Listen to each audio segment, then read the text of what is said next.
eu quero começar trazendo aqui um trecho da decisão de prisão proferida pelo ministro Alexandre de Moraes. E aí a gente vai, no primeiro momento aqui, produzir um pouco ali os argumentos, né, Christian, que foram trazidos, ver a cronologia, né, desses argumentos, como é que foi o pedido de prisão, a primeira decisão e depois o voto para confirmar a prisão, enfim. Vamos ver na tela, então, a primeira decisão feita pelo Alexandre de Moraes, que ele diz o seguinte: olha, além disso, o Centro de Integração de Monitoração Integrada do Distrito Federal comunicou a esta Suprema Corte a ocorrência de violação do equipamento de monitoramento eletrônico do réu Jair Bolsonaro à 00:08 do dia 22/11. A informação constata a intenção do condenado de romper a tornozeleira para garantir êxito em sua fuga, facilitada pela confusão causada pela manifestação convocada pelo seu filho. Depois a gente vai explorar um pouco mais além disso, né? Então, como é que essa questão da tornozeleira foi apresentada num primeiro momento?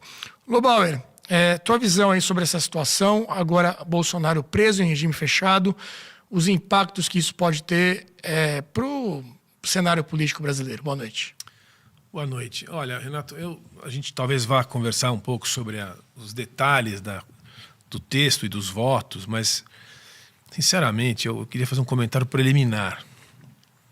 Eu não acredito em conspiração, mas eu acredito em malandragem. E esse aqui é o país da malandragem, por excelência, né?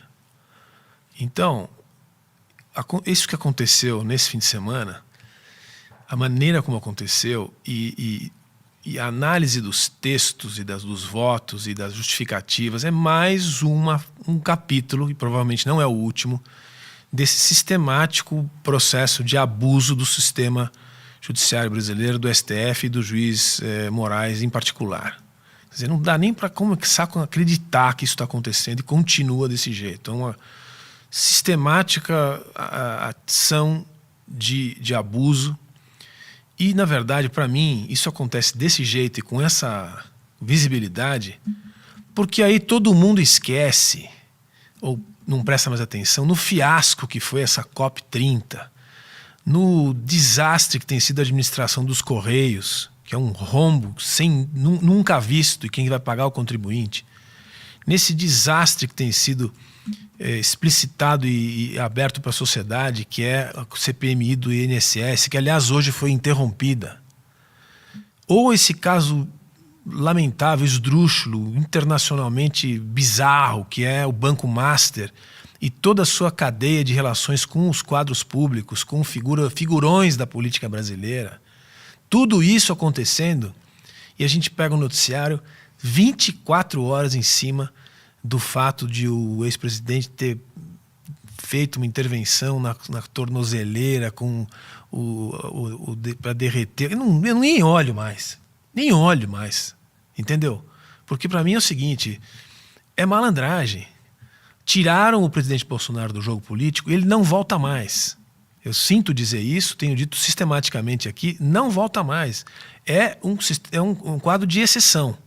Então, os detalhes desse negócio, para mim, pouco importam. E por trás, o que está acontecendo é um achaque ao país, é uma desinstitucionalização, não sei se essa palavra existe, generalizada do Brasil.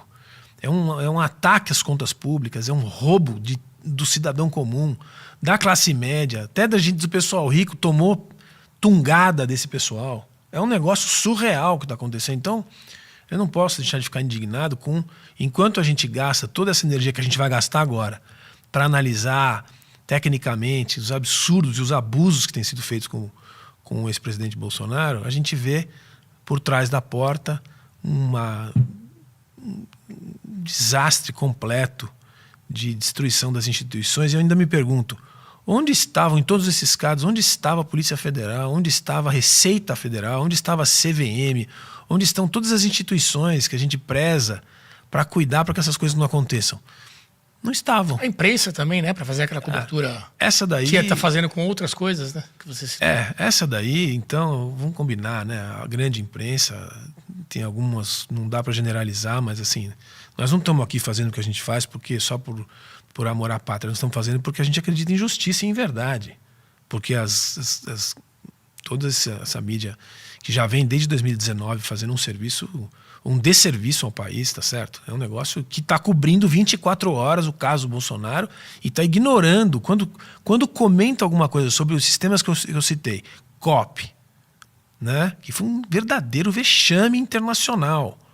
Não, coloca panos quentes, veja, não é bem isso, veja bem as conquistas, os avanços. Quando fala de Correio, é uma notinha de 5 segundos. Quando fala de Banco Master, não é bem isso que a gente está falando aqui. Que é um negócio que implica na credibilidade da política nacional, das figurões da política nacional. Né? Quando fala de CNP, de INSS, onde é que saiu que hoje foi bloqueada a sessão? Sabe-se lá por quê? Não vi. Então, é um pouco isso. Esse pedido de prisão foi feito pela Polícia Federal ao ministro Alexandre de Moraes e teve início ali a partir de um vídeo publicado pelo senador Flávio Bolsonaro, filho do Jair, convocando uma vigília para a porta do condomínio ali onde estava preso de forma domiciliar o ex-presidente. Vamos dar uma olhadinha então num trecho dessa convocação feita pelo Flávio ainda antes desse pedido de prisão. Convido para uma vigília que começa nesse sábado, dia 22 de novembro, a partir das 7 da noite, aqui no balão do Jardim Botânico, na altura do condomínio do meu pai, o Solar de Brasília 2, para orarmos pela saúde dele e pela volta da democracia no nosso país. Vamos pedir a Deus que aplique a sua justiça aos que perseguem tanta gente inocente e ajudam os verdadeiros bandidos a se manterem no poder. Jean Turco, tá aí um trecho, né, desse vídeo, polêmico vídeo que virou depois, né, uma coisa polêmica por ter sido encarado ali como uma convocação que poderia gerar uma situação que permitiria então a fuga do ex-presidente Jair Bolsonaro. Como é que você viu esse episódio? E preso num dia 22, né? Muita gente vendo uma ironia nisso também. Boa noite. Boa noite, Renato. Boa noite a todos. Olha, eu fico pensando muitas vezes em quem discorda de nós, porque, repito, quem concorda, quem nos segue aqui já entendeu qual é o contexto geral dessa perseguição política. Então, vamos mostrar como as pessoas estão raciocinando neste momento, inclusive graças à mídia. Bem, o que está se falando na mídia é que o pedido de prisão teria sido justificado com base na tentativa de destruir o aparelho, a tornozeleira. Se fosse realmente isso, realmente, né, a pessoa está lá presa para garantir, para evitar a fuga, para garantir a prisão preventiva domiciliar, tem uma tornozeleira, e se ele está lá manuseando, destruindo, etc., ou qualquer coisa esteja fazendo, por qualquer motivo, realmente parece, para um leigo, fazer sentido mandar prender por este motivo. Só que existem algumas questões muito importantes. Primeiro, na verdade, por quanto possa fazer sentido para um leigo, a mesma jurisprudência do STJ já alega que não é motivo suficiente o não funcionamento, o mau funcionamento ou a tentativa de interferir no funcionamento da tornozeleira para a prisão e a prisão preventiva. Então, isso é o que a jurisprudência dos juízes fala, não é opinião de uma pessoa, de outra pessoa, etc. Eu cito aqui o caso, por exemplo, do mesmo presidente, ex-presidente Collor, ex-presidente também, que também está preso em regime domiciliar na casa dele e que esteve sem tornozeleira funcionando por 36 horas. E mesmo assim não foi preso, não foi conduzido para uma prisão, para uma delegacia da Polícia Federal, etc. O que aconteceu no caso é que teve um pedido de explicações. E o advogado dele explicou que ele estava entendendo como fazer funcionar ainda aquilo, estava tendo problemas, etc. E não foi preso, voltou a funcionar e continua preso domiciliar na casa dele. Ainda, quando você analisa, na verdade, a cronologia das coisas, aí a coisa se torna mais incrível ainda, porque o pedido de prisão da Polícia Federal é do dia 21, enquanto, na verdade, a tentativa, tudo indica, né, pelo vídeo também que nós vimos, que nós estamos passando neste momento, e Bolsonaro realmente admite isso, a tentativa de Bolsonaro de manusear, de destruir, de atrapalhar o funcionamento da tornozeleira é do dia 22, as famosas 00:08. Então, A verdade é que o pedido de prisão não é por isso. É isso que tem que ser dito e tem que ser divulgado o tempo inteiro. O pedido de prisão, inicialmente, é devido à famosa vigília. Aí entramos num outro absurdo. Porque se não tivesse tido essa questão da tornozeleira, nós estaríamos aqui discutindo dessa questão do pedido de prisão fundamentado na vigília. Bom, por que isso é totalmente inconcebível? Por vários motivos. Primeiro, Lula, para citar outro ex-presidente, quando foi preso também teve vigília, no caso dele. Todo mundo deve se lembrar, ele ficou na sede de um sindicato, na ABC Paulista, se não erro naquela época, e teve centenas, milhares de pessoas ao redor do prédio, ao ponto que dificultou de fato mesmo a prisão dele. E o juiz Sérgio Moro, na época, esperou algumas horas, agora não me lembro quanto, até ele poder ir até o tribunal ser ouvido, etc. E Moro escolheu não forçar, não mandar a Polícia Federal prender com aquela multidão ali para não criar exatamente um caos. Então, de novo, dois pés, duas medidas. Segundo ponto, a vigília.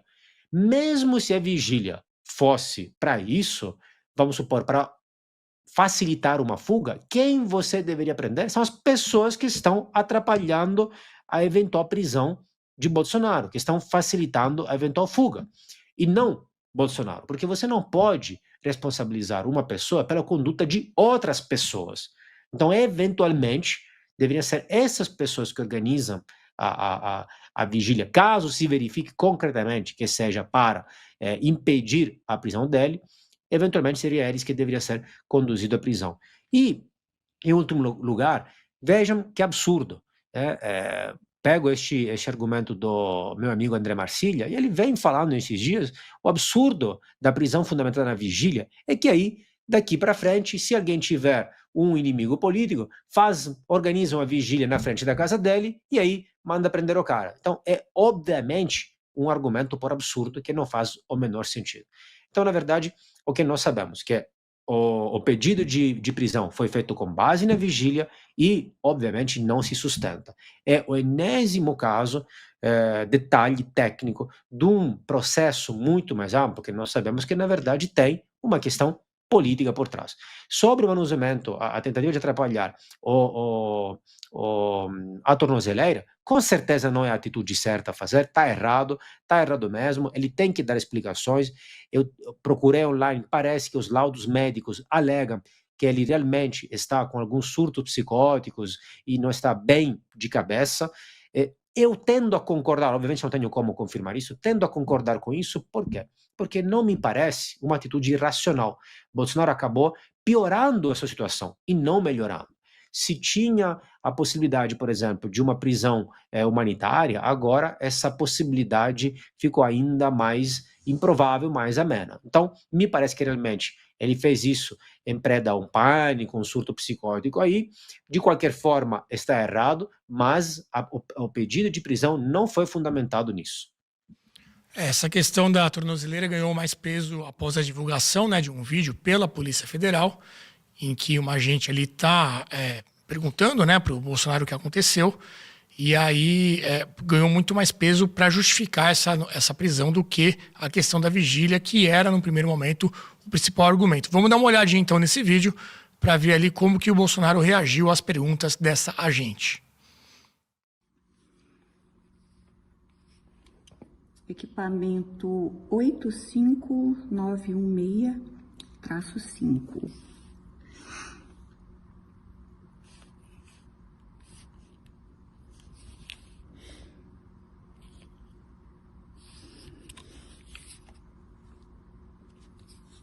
Você usou alguma coisa para queimar isso aqui? Eu tinha ferro quente aí.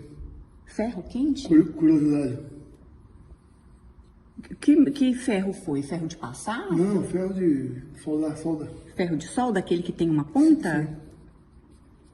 Tá certo. O senhor tentou puxar a pulseira também? Não. Não? Não rompi a pulseira, não. Fica tranquilo. Tá.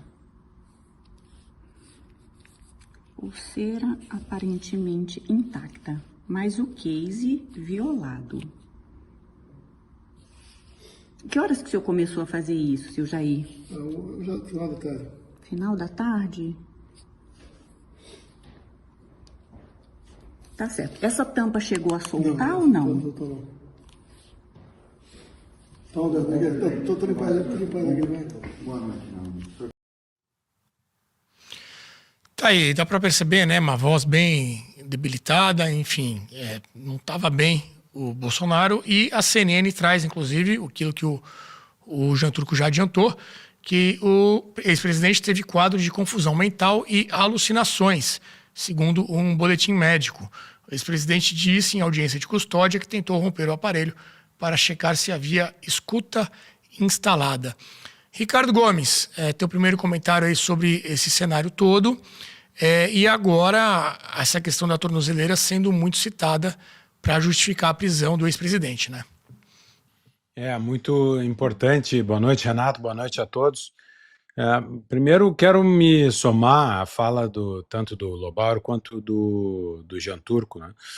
Porque a tornozeleira veio num contexto que já estava desenhado, já estava acontecendo, né? Depois nós vamos dar uma olhada no voto, inclusive, do ministro Flávio Dino, mas o que de fato aconteceu é a equiparação de uma vigília de orações o ataque do 8 de janeiro. Está se tratando uma vigília para orar como se fosse abre aspas, né, porque foi assim que o Supremo tratou o 8 de janeiro, um movimento golpista, o que, obviamente, é inconstitucional no Brasil. A Constituição garante o direito de reunião, de associação e de reunião para fins lícitos, e orar, rezar, é um fim lícito, apesar de na decisão ser tratada como uma reunião criminosa. Na verdade, uma reunião para rezar, ela pode acontecer pela Constituição brasileira a qualquer lugar, em qualquer horário, de qualquer maneira, porque é a liberdade, primeiro a liberdade religiosa, que tem garantia constitucional, e segundo a liberdade de reunião, que também está garantida na Constituição, ao contrário do que acontecia na ditadura militar, com o famoso circulando, em que o Estado escolhia qual reunião podia acontecer ou não podia acontecer. Então, é um cenário dessa natureza. Com relação à tornozeleira, é claro que não depõe a favor, é um elemento, no mínimo estranho, que causa estranheza, né? Primeiro se viram as imagens, depois essa informação de que o ex-presidente Bolsonaro estava fora de si, ou sob efeito de medicação, ou um surto, alguma condição psicológica alterada. Como é que funciona isso? Bom, primeiro, o processo penal tem uma designação do chamado ônus da prova, quem tem que provar o quê? Então, o Estado, quem persegue no crime, quem persegue a punição é o aparelho estatal. O aparelho estatal tem que provar que havia intenção de fugir de Bolsonaro, não que elementos externos tornariam mais fácil a sua fuga. Tem que provar que ele tinha intenção de fugir. Ou seja, tinha que haver uma prova de uma relação direta entre uma intenção manifesta de Bolsonaro em fugir e o que estivesse acontecendo lá de fora. Não se viu essa conexão direta, uma mensagem, uma declaração, algo que faça essa prova. A segunda coisa é a tese da defesa. O Estado teria que provar também que houve a tentativa de violação da tornozeleira, e isso parece estar demonstrado. Cabe, então, à defesa dizer que provar que esta violação da tornozeleira não era com intuito de fuga. E isso parece que os laudos médicos hão de demonstrar. É uma discussão que virou uma discussão médica, por isso é uma discussão de prova num processo penal. Agora, ao que tudo indica, esta decisão sequer foi emitida no próprio processo em que Bolsonaro foi condenado. Trata ali de outros réus, como o Eduardo Bolsonaro, Ramagem, até a deputada Carla Zambelli aparece citada. Ou seja, é uma prisão que foi convertida em prisão por recolhimento, né? Era uma prisão domiciliar, foi revogada a prisão domiciliar por atos de terceiros, como disse o Jean Turco, que é absolutamente incongruente na legislação brasileira. Então, é sim uma decisão, e de novo, volto a dizer, né, quem lê a decisão vê a quantidade de adjetivos. os adjetivos que são usados por Alexandre de Moraes, criminosa. Alexandre de Moraes adjetiva tanto que perde a credibilidade. Que uma decisão ela é tão crível, ela é tão forte, ela é tão sustentável, isso é inversamente proporcional ao número de adjetivos que estão no texto. A boa decisão judicial não precisa adjetivar, não precisa ser veemente, não precisa levantar a voz. Parece que dá para ver a pessoa gritando ao ler o texto. É a falta de técnica. De novo, nós estamos assistindo aqui uma série de processos que são muito mais políticos do que técnicos. E é por isso que essa prisão de Bolsonaro ela tem que ser interpretada na política e não na técnica jurídica. Infelizmente, aliás, depois do Supremo Tribunal Federal, a primeira turma manteve a unanimidade a revogação da prisão domiciliar, para a surpresa de 0 pessoas. É exatamente o que se sabia antes mesmo de chegar na primeira turma. Já se sabia que uma medida dessa natureza seria imediatamente subscrita pelos agora 4 integrantes da primeira turma com a saída de Fux, né? Ou seja, 0 surpresa, para surpresa de 0 pessoas. Eu disse, se não disse aqui, disse em palestras que tenho feito, que mesmo que Bolsonaro viesse a cumprir a sua pena em prisão domiciliar, como obviamente a sua saúde recomenda, Renato, o regime não desistiria de vê-lo preso. Ou seja, eu era capaz de apostar que mesmo com o trânsito em julgado da sua sentença, quando fosse para ele ser preso, ele seria primeiro preso, levado ao regime fechado e depois converteriam em prisão domiciliar. Por quê? Porque o regime não abriria mão da cena de Bolsonaro sendo recolhido à prisão. E se eu tivesse apostado, teria ganho dinheiro. Tá aí o que aconteceu. O que está aqui no YouTube é só a pontinha do iceberg. Se você quer mais conteúdo, quer aprender a debater, quer refletir, quer conteúdo de especialistas, assine, torne-se membro e aproveite, tá? Eu tô fazendo questão de repetir essa oferta porque já são muitos anos aqui no Brasil Paralelo e, de fato, a gente coloca a verdade em primeiro lugar. Nunca fizemos uma promoção desse tamanho, nunca demos um desconto desse tamanho.